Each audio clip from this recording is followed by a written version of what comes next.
अस्सलाम वालेकुम स्टूडेंट्स, मैं हूं मुस्तजाब हैदर, आपका फ़िज़िक्स टीचर। हम लोग पढ़ रहे हैं चैप्टर नंबर 9 और आज इसमें एक आर्टिकल पढ़ने जा रहे हैं जिसका नाम है diffraction due to a narrow slit.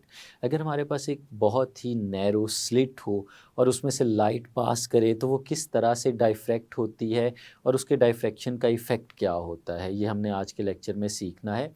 तो चलें लाइट बोर्ड की तरफ चलते हैं और लेक्चर का आगाज़ करते हैं। स्टूडेंट्स, हम लोग पढ़ने जा रहे हैं diffraction due to a narrow slit. हमें पता है कि एक बहुत ही नैरो अगर एक ओपनिंग हो जिसका साइज़ जो है वो लाइट के वेवलेंथ से कंपेरेबल हो तो हम उसे एक स्लिट का नाम देते हैं। और अगर हमारे पास कोई इस तरह की स्लिट मौजूद हो तो हमें पता है कि स्लिट में से जब लाइट पास करती है तो पास करने की वजह से डिफ्रैक्शन होती है, यानी उसका पाथ जो है वो बेंड हो जाता है, वो स्ट्रेट पाथ पे जाने की बजाय वो डेविएट कर जाती है। लेट्स सपोज स्टूडेंट्स, अगर हम इसी तरह से देखते हैं तो हमारे पास अगर एक इस तरह से एक स्मॉल ओपनिंग वाली स्लिट मौजूद हो और इससे कुछ फासले पे यहाँ पे हमारे पास स्टूडेंट्स एक स्क्रीन मौजूद हो जो इस स्लिट में से पास करने वाली लाइट जो है उसको दिखा सके हमारे पास। तो हमें पता है कि अगर हमारे पास पीछे से लाइट जो है वो प्लेन वेव फ्रंट्स की फॉर्म में या सफेरिकल वेव फ्रंट्स की फॉर्म में भी अगर आती है, तो जब वो इस नैरो स्लिट में से पास करती है तो स्लिट में से पास करने के बाद ये स्लिट जो है वो बिहेव करती है एक सेकेंडरी सोर्स के तौर पे और हमारे पास जो लाइट है वो इसके अराउंड बेंड हो जाती है और वो बेंड होके कुछ इस तरह से मूव करते करते स्फेरिकल वेव फ्रंट्स की फॉर्म में आगे जाती है। और फिर जब हमारे इस स्क्रीन तक पहुंचती है तो इस स्क्रीन पे अगर जाने वाली लाइट में ओवरलैपिंग हो जाए किसी वजह से और जो पीछे से लाइट आ रही है वो मोनोक्रोमैटिक हो तो देयर इज़ पॉसिबिलिटी कि वहाँ पे इंटरफेरेंस हो जाए। और इंटरफेरेंस अगर हो जाती है तो हमें ब्राइट और डार्क फ्रिंजेस की शक्ल में कंस्ट्रक्टिव और डिस्ट्रक्टिव इंटरफेरेंस का पैटर्न वहाँ पे नज़र आ रहा होता है।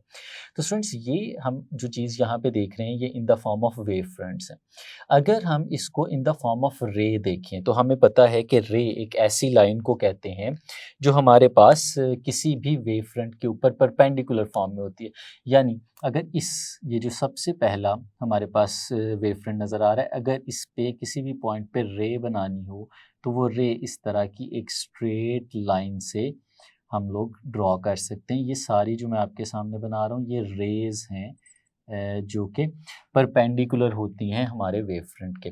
अब स्टूडेंट्स, इमेजिन करें कि ये जो हमें बहुत छोटी सी स्लिट यहाँ पे नज़र आ रही है।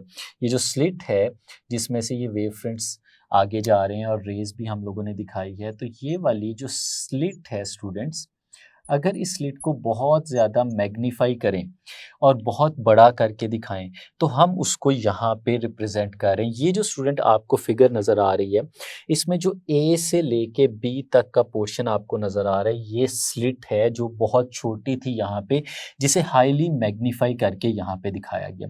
और फिर इस केस में जो हम वेव फ्रंट्स की बात कर रहे थे, जैसे यहाँ पे प्लेन और यहाँ पे स्फेरिकल वेव फ्रंट्स थे, तो यहाँ पे हम वेव फ्रंट्स की बात नहीं कर रहे, हम यहाँ पे बात कर रहे हैं रेज़ ऑफ लाइट की, क्योंकि इंटरफेरेंस को समझना आसान हो जाता है अगर हम रेज़ ऑफ लाइट को सामने रखें। तो स्टूडेंट्स, ये जो ग्रीन कलर की लाइंस मैंने यहाँ पे आपको दिखाई ये रेज़ ऑफ लाइट हैं जो इसमें से वेव फ्रंट की फॉर्म में आगे की तरफ जा रही हैं। तो लेट्स सपोज स्टूडेंट्स, हम यहाँ पे भी क्योंकि जब लाइट इसमें से पास करेगी इस स्लिट में से जैसे वहाँ पे नज़र आ रहा है तो एक वेव फ्रंट बनेगा स्फेरिकल और वो आगे की तरफ जा रहा होगा और उसमें बहुत सारी रेज़ ऑफ लाइट होंगी, infinite number of rays of light बना सकते हैं। उन बहुत सारी रेज़ ऑफ लाइट में से हमने सिर्फ 9 रेज़ ऑफ लाइट जो हैं वो यहाँ पे कंसीडर की हैं एज़ ए एग्ज़ाम्पल, जिससे हम लोग इसको जो है स्टडी कर सकेंगे। तो नीचे से ऊपर की तरफ फ्रॉम डाउन टू अप हम लोगों ने इनको नंबरिंग दे दी है। ये रेज़ ऑफ लाइट हैं 1 2 3 4 5 6 7 8 और ए से बी तक जो है ये हमारी स्लिट की ओपनिंग है। अब लेट्स सपोज स्टूडेंट्स, अगर हम ये कहें कि हमारी ये जो स्लिट की ओपनिंग है यानी ए से लेके बी तक जो स्लिट की ओपनिंग है स्टूडेंट्स, इसे हम लोग नाम दे देते हैं स्मॉल डी का, ये स्लिट की ओपनिंग का साइज है। तो स्टूडेंट्स ये जो हमें रेज ऑफ लाइट नज़र आ रही हैं, जब ये इस स्मॉल ओपनिंग से आगे जाएंगी तो ये बेंड हो जाएंगी। लेट्स सपोज इन रेज की बेंडिंग को हम लोग देख रहे हैं, हम सिर्फ वो वाला हिस्सा देख रहे हैं वेव फ्रंट का, रेज का जो हमारे पास डाउनवर्ड डायरेक्शन में बेंड हो रहा है। तो स्टूडेंट्स हमें पता है कि जब ये रे यहाँ से ट्रेवल करके आगे की तरफ जाएगी तो इसका पाथ थोड़ा सा चेंज हो जाएगा, ये डेविएट कर जाएगी। इसी तरह जो सेकंड वेव हमें नज़र आ रही है ये भी बेंड हो जाएगी, जो थर्ड हमें नज़र आ रही है ये भी बेंड हो जाएगी, जो फोर्थ हमें नज़र आ रही है ये भी बेंड हो जाएगी। ये सारी जो रेज हमें नज़र आ रही हैं ये अपने स्ट्रेट पाथ से को डेविएट करेंगी और फिर बेंड होके अपने पाथ को चेंज कर लेंगी और आगे की डायरेक्शन में मूव करना शुरू कर देंगी। तो स्टूडेंट्स ये बेंडिंग है, ये हम सारी रेस की बेंडिंग दिखा रहे हैं। अब स्टूडेंट्स इमेजिन करें कि इनके रास्ते में अगर हम लोग एक बड़े साइज़ का जो कन्वेक्स लेंस है वो प्लेस कर देते हैं। लेट्स सपोज स्टूडेंट्स मैं यहाँ पे इनके बिल्कुल सामने एक कन्वेक्स लेंस बना देता हूँ कुछ इस तरह से। ये स्टूडेंट्स हमारे पास एक कन्वेक्स लेंस है। अब हमें पता है कि कन्वेक्स लेंस या ये जो कन्वर्जिंग लेंस हमारे पास होता है स्टूडेंट्स, इस कन्वर्जिंग लेंस का जो बेसिक पर्पस है वो ये है कि ये लाइट को किसी एक पॉइंट पे फोकस कर देता है। अब ये जो हमारी रेज ऑफ लाइट हैं जो 1 से लेके 9 तक हैं, जब इसमें से पास करेंगी तो पास करने के बाद ये किसी एक पॉइंट पे कन्वर्ज होना शुरू हो जाएंगी। लेट्स सपोज ये वाली रेज जब इसके सेंटर में पहुंचती हैं स्टूडेंट्स, तो सेंटर में पहुंचने के बाद ये एक पॉइंट पे कन्वर्ज हो जाती हैं, एक पॉइंट पे मिल जाती हैं और वो पॉइंट जिस पे ये इन सारी रेस को फोकस कर रहा है, लेट्स सपोज स्टूडेंट्स वो जो पॉइंट है हमारे पास वो पॉइंट यहाँ पे इसके ऊपर स्क्रीन के ऊपर मौजूद एक पॉइंट है, जिस पॉइंट के ऊपर ये सारी रेस को हमारा ये जो लेंस है ये कन्वर्ज करता चला जा रहा है, जैसे कि यहाँ पे हमें नजर आया। और इस पॉइंट को जिस पे ये कन्वर्ज हुई है, लेट्स सपोज स्टूडेंट्स हम इसे नाम दे देते हैं पॉइंट पी का। अब स्टूडेंट्स अगर हम इन रेज को देखें और उनके डिस्टेंस को देखें कि जब वो यहाँ से चली और हमारे इस लेंस तक पहुँची तो क्या सारी रेज ऑफ लाइट ने इक्वल डिस्टेंस ट्रैवल किया था? तो स्टूडेंट्स फिगर में हमें नज़र आ रहा है कि सारी रेज ने इक्वल डिस्टेंस ट्रैवल नहीं किया। जो नीचे वाली रेज हैं उन्होंने कम डिस्टेंस ट्रैवल किया और जो ऊपर वाली रेज हमें नज़र आ रही हैं इन्होंने कंपैरेटिवली ज़्यादा डिस्टेंस ट्रैवल किया हुआ है। स्टूडेंट्स ये फिगर हमारी बुक में भी मौजूद है और वहाँ पे भी हम इसको देख सकते हैं। तो स्टूडेंट्स जो रेज ज़्यादा डिस्टेंस ट्रैवल कर रही हैं उनके डिस्टेंस को अगर हम लोग कंपेयर करें कम डिस्टेंस वाली वेव से तो हम उसे नाम देते होते हैं पाथ डिफरेंस का। और उस पाथ डिफरेंस की ही मदद से हम लोग बता सकते हैं कि किसी जगह पे अगर इंटरफेरेंस हो रही है तो वो किस तरह की हो रही है, वो कंस्ट्रक्टिव इंटरफेरेंस हो रही है या वो डिस्ट्रक्टिव इंटरफेरेंस हो रही है। तो लेट्स सपोज स्टूडेंट्स एक केस स्टडी के तौर पे हम दो रेज को कंसिडर कर लेते हैं। इनमें से एक रे जो है स्टूडेंट्स उसको वो हम ले लेते हैं रे नंबर 1 और जो दूसरी रे है उसे हम लोग ले लेते हैं रे नंबर 5। तो हम 1 और 5 इन दोनों को स्टडी करते हैं। अब स्टूडेंट्स अगर 1 और 5 के दरमियान इन पॉइंट्स को हम लोग देखें तो ये देखें यहाँ से ये इनके दरमियान फासला है।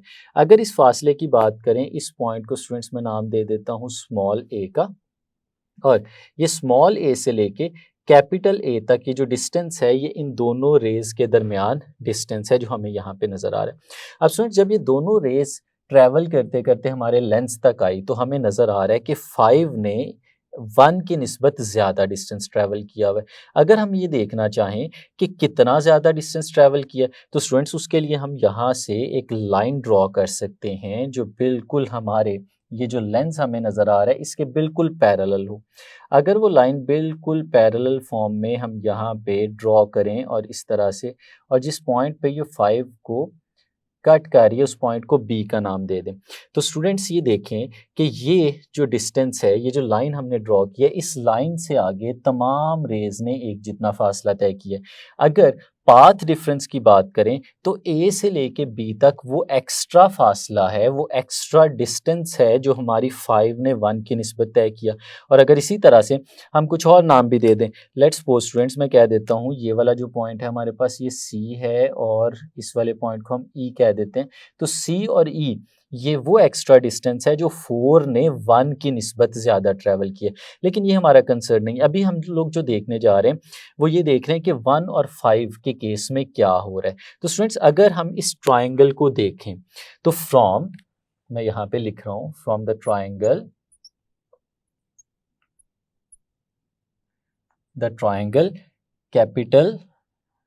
Capital A, small A and B, ये जो स्टूडेंट्स हमारे पास एक ट्राइंगल बन रही है, अगर इस ट्राइंगल में देखें तो हम लोग बता सकते हैं इस ट्राइंगल के केस में कि हमारे पास जो पाथ डिफरेंस है ए बी वो किसके बराबर है। स्टूडेंट्स हमें याद है एक ट्रिग्नोमेट्रिक रेशियो जिसे हम साइन ऑफ एंगल थीटा कहते हैं। Students we know that sine of angle theta, sine theta is equal to perpendicular over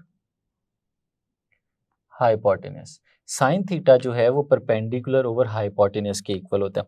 और फिर ये वाली ट्राइंगल जो यहाँ पे हमारे पास बनी हुई है, अगर स्टूडेंट्स इसको देखें तो ये जो एंगल है हमारे पास यहाँ पे वो थीटा है। और फिर इस थीटा के बिल्कुल सामने वाली साइड जो है वो हमें पता है वो परपेंडिकुलर होती है। और फिर यहाँ पे जो हमारे पास 90 डिग्री वाला एंगल है उसके ऑपोजिट साइड जो है वो हाइपोटेनस होती है। तो फिर इस केस में अगर परपेंडिकुलर ओवर हाइपोटेनस की बात करें तो स्टूडेंट्स परपेंडिकुलर है हमारे पास ए बी और जो हाइपोटेनस है हमारे पास वो है कैपिटल ए और स्मॉल ए, इनके दरमियान ये वाला फासला। अब स्टूडेंट्स अगर साइन ऑफ एंगल थीटा की वैल्यू हमें यहाँ पे फाइंड आउट करनी है तो ये देखें ज़रा, हम कुछ ऐसे लिख सकते हैं sine of angle theta A B, ये तो पाथ डिफरेंस है, हम लोग इसे पहले इस्टेब्लिश कर चुके हैं। और कैपिटल ए और स्मॉल ए अगर हम इसकी बात करें तो स्टूडेंट्स ये कौन सा डिस्टेंस है। अगर हम लोग देखते हैं तो स्लिट का जो टोटल स्पेसिंग है स्टूडेंट्स, इसे हम लोगों ने नाम दिया हुआ है यहाँ पे डी का। लेकिन इस केस में अगर हम देखें तो हमने 1 से लेके 5 की बात की है। तो 1 से लेके 5 की अगर हम बात करें तो ये हमारी स्लिट का हाफ हिस्सा बनता है। अगर ये हाफ पार्ट की बात करें तो क्या ये d/2 के बराबर नहीं हो जाएगा। तो स्टूडेंट्स हमारे पास इस केस में जो स्मॉल ए से कैपिटल ए तक का फासला है स्टूडेंट्स, ये हमारे पास इक्वल है d/2, ये d/2 के इक्वल है। तो फिर स्टूडेंट्स अगर इसकी वैल्यू हम लोग यहाँ पे सब्सटीट्यूट करते हैं तो ये हमारे पास आ जाएगा d/2। और फिर अगर हम इसे स्टूडेंट्स रीअरेंज करें थोड़ा सा तो उस रीअरेंज में ये d/2 डिवाइड हो रहा है, इस तरफ आके मल्टीप्लाई आ जाएगा और हमारे पास जो ए बी है वो इक्वल आ जाएगा d/2 into sine of angle theta. इसे स्टूडेंट्स हम लोग नाम दे देते हैं इक्वेशन नंबर 1 का।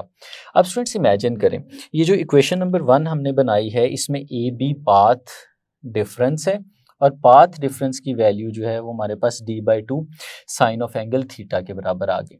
अब ये क्योंकि एक केस है स्पेसिफिक जिसे हम बुक के अकॉर्डिंगली डिस्कस कर रहे हैं, तो हमारी बुक में मेंशन्ड है कि जो ए से लेके बी तक का डिस्टेंस है इस केस में लेट्स सपोज वो λ/2 के बराबर है। तो अगर स्टूडेंट्स ये λ/2 के बराबर हो जाए तो इसका मतलब है जो पाथ डिफरेंस है वो हमारे λ/2 का ऑड मल्टीपल हो गया। और इस केस में हम लोग जानते हैं कि जहाँ पे भी पाथ डिफरेंस इस तरह का आ जाए तो उस केस में डिस्ट्रक्टिव इंटरफेरेंस होती है। तो इसका मतलब है यहाँ पे डिस्ट्रक्टिव इंटरफेरेंस होगी, यानी हमें लाइट जो है वो डिम या बिल्कुल भी नजर नहीं आएगी। तो हम लोग कहते हैं लेट्स से हमारे पास जो ए बी है यानी यहां से लेके यहां तक का फासला वो इक्वल है λ/2 के। और λ/2 का मतलब क्या है कि यहाँ पे क्या हो रहा है, यहाँ पे डिस्ट्रक्टिव इंटरफेरेंस हो रही है, यहाँ पे डिस्ट्रक्टिव इंटरफेरेंस हो रही है। और इसे स्टूडेंट्स हम लोग नाम दे देते हैं इक्वेशन नंबर 2 का। तो फिर स्टूडेंट्स अगर हम इनका कंपैरिजन करें, कंपेयरिंग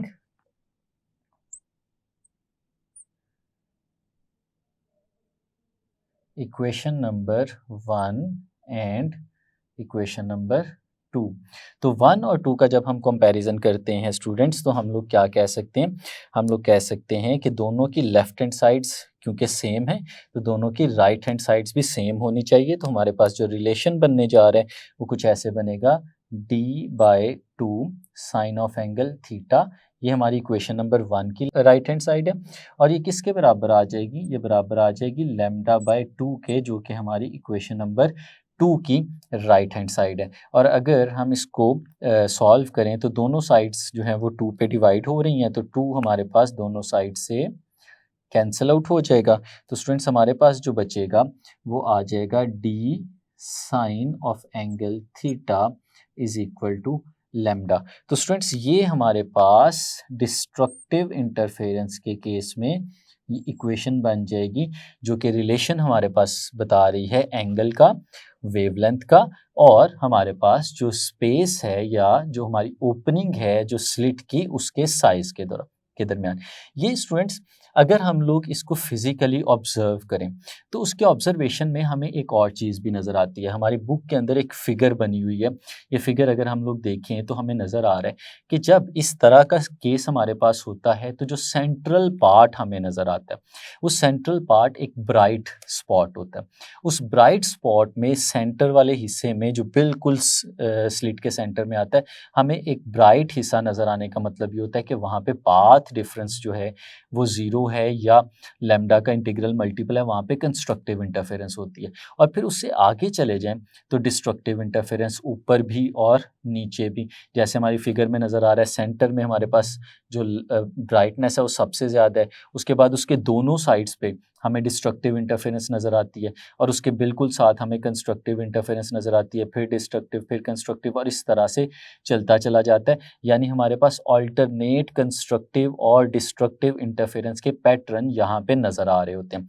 तो स्टूडेंट्स इस केस में फिर अगर हम इसको जनरलाइज करें तो हम इसे जनरलाइज करके भी लिख सकते हैं कि ये जो इक्वेशन हमारे पास यहाँ पे बनी हुई है, ये एक पहली हमारे पास जो डार्क फ्रिंज है उसके बारे में बता रहा है। अगर हम आगे चलें तो इसका मतलब है कि सेकेंड, थर्ड, फोर्थ हमारे पास डिफरेंट फ्रिंजेस आएंगी। तो उसके लिए फिर हम इस एक्सप्रेशन को जनरलाइज करके कुछ इस तरह से भी लिख सकते हैं कि D sine of angle theta is equal to m times lambda. तो स्टूडेंट्स ये हमारे पास रिलेशन आ जाएगा और इस रिलेशन में जो हमारे पास m है इसकी वैल्यू हम लोग सब्सटीट्यूट कर सकते हैं, ठीक है, प्लस माइनस के साथ 1 2 3 4 सो ऑन, ये हमें इसकी वैल्यूज़ मिलती हैं कि हम m की कुछ भी वैल्यू लगाएं तो उस केस में हमें ये इक्वेशन जो है सेटिस्फाई कर सकती है। अब स्टूडेंट्स इस इक्वेशन की जो फिजिकल सिग्निफिकेंस है हमें उसका भी पता होना चाहिए, उसको भी हम लोग देख सकते हैं। इसमें जो टर्म्स हमें नज़र आ रही हैं उसमें डी है, डी जो है हमारे पास उस स्लिट की ओपनिंग को रिप्रेजेंट कर रहा है। एम जो है वो नंबर ऑफ फ्रिंज जिस जगह पे वो बन रही है सेंटर से उसको रिप्रेजेंट कर रहा है। और जो लैम्डा है हमारे पास, लैम्डा वेवलेंथ ऑफ लाइट के बारे में हमें इंफॉर्मेशन दे रहा है। तो स्टूडेंट्स अगर इसमें हम कोई सी 3 चीज़ें जानते हो, फॉर एग्जांपल हमें डी का पता हो, हमें थीटा का पता हो, हमें एम का पता हो, तो हम वेवलेंथ ऑफ लाइट कैलकुलेट कर सकते हैं। और फिर स्टूडेंट्स अगर हमें एम का पता है, साइन थीटा का पता है और वेवलेंथ ऑफ लाइट का भी पता है, तो हम जो स्लिट हम लोगों ने यहाँ पे बनाई है तो हम उस स्लिट की ओपनिंग जो है उसके बारे में भी इंफॉर्मेशन दे सकते हैं। तो स्टूडेंट्स जो फिगर अभी हम लोगों ने देखी उस फिगर का जो दूसरा हाफ है, जो दूसरा पॉइंट है वो भी आप देखें तो वो भी इसी के कंपैरिजन में हमें नज़र आता है कि सेंटर के अंदर राइट फ्रिंज नज़र आएगी और उसके अप और डाउन, ऊपर और नीचे हमें ऑल्टरनेटिवली कंस्ट्रक्टिव और डिस्ट्रक्टिव इंटरफेरेंस की वजह से ब्राइट और डार्क फ्रिंजेस नज़र आ रही हों। तो स्टूडेंट्स अगर इसकी फिगर नंबर 9.10 बी को हम लोग देखें तो ये जो हमने सारी चीज़ स्टडी की है ये तो हम लोगों ने की मोनोक्रोमेटिक लाइट के लिए, लेकिन अगर मोनोक्रोमेटिक की बजाय हमारे पास वाइट लाइट आ जाए तो हमें यहाँ पे वो उसका पैटर्न भी नज़र आता है। तो वाइट लाइट के केस में आप देखते हैं कि हमें इसी तरह से ब्राइट और डार्क रीजन्स तो नज़र आते हैं, लेकिन उसमें जो डोमिनेट करती हुई चीज़ नज़र आती है वो ये है कि हमारे डिफरेंट कलर्स जो हैं वो स्प्लिट हो जाते हैं, क्योंकि हमें पता है कि डिफरेंट कलर्स जब इसमें से पास करेंगे तो देयर इज़ पॉसिबिलिटी कि कुछ कलर्स जो हैं वो इंटरफेयर करें और कुछ कलर्स की जो इंटरफेरेंस है वो ना हो रही हो। और अगर कोई कलर इंटरफेयर करेगा और वो डिस्ट्रक्टिवली इंटरफेयर करेगा तो वो रिमूव हो जाएगा, और जो कंस्ट्रक्टिवली इंटरफेयर करेगा वहाँ पे हमें वो कलर नज़र आ रहा होगा। और हम ये चीज़ उसमें भी देख सकते हैं कि जो सेंट्रल रीजन हमें नज़र आ रहा है वो सबसे बड़ा है, वहाँ पे कंस्ट्रक्टिव इंटरफेरेंस हो रही है, और जैसे-जैसे हम दूर चलते चले जा रहे हैं, वैसे-वैसे जो रीजन्स हैं वो नैरो डाउन होते चले जा रहे हैं और उसमें हमें डिफरेंट कलर्स नज़र आ रहे हैं। तो ये था स्टूडेंट्स हमारा आज का लेक्चर, जिसमें हमने देखा कि लाइट एक नैरो स्लिट में से किस तरह से डाइफ्रैक्ट होती है, और फिर हमने इसका मैथमेटिकल मॉडल भी देखा और इक्वेशन भी ड्राइव की। उम्मीद है आपको अच्छे से समझ आया होगा। आज के लेक्चर में इतना ही, इजाज़त दीजिए। अल्लाह हाफिज़।